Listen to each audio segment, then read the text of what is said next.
As a response to the drought which is ravaging the country, President Hakainde Hichilema has held a press briefing at State House to outline the impact it has had on the country. President Hichilema has disclosed that 84 out of the 116 districts have been affected. The estimated planted area of 2.2 million hectares. Of this total, approximately 1 million hectares has been destroyed by this drought.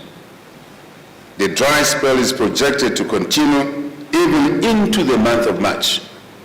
As you know, February is ending.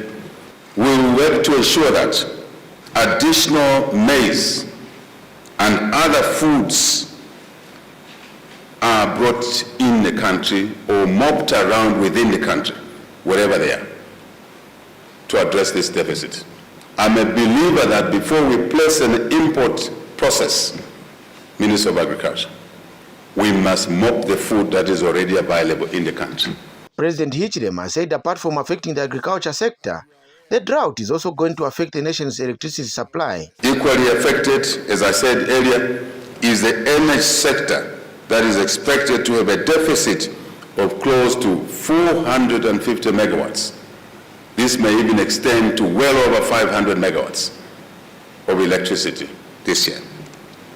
And you know what that means to our economy, to our mining, which were promoted heavily, and obviously to agriculture.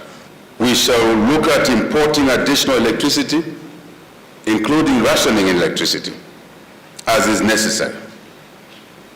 We will also promote alternative energy sources. And in an effort to mitigate the impact of the drought, President Hichilema has declared the situation in the country as a national disaster and emergency.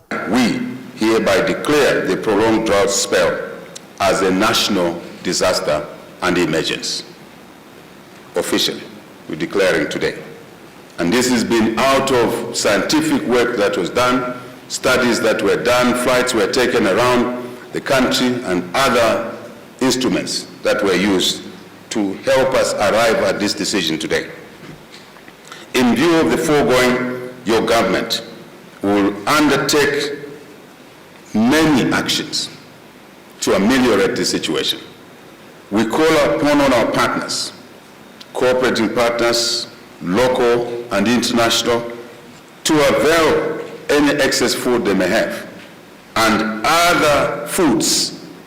And in his capacity as Commander-in-Chief of the Zambia Defense Force, President Hichilema had a directive for the men and women in uniform.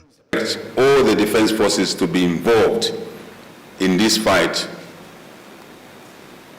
to save our lives, to save families, but also to create a platform for a longer-term solution to drought. Because climate change is here with us, it's here to stay.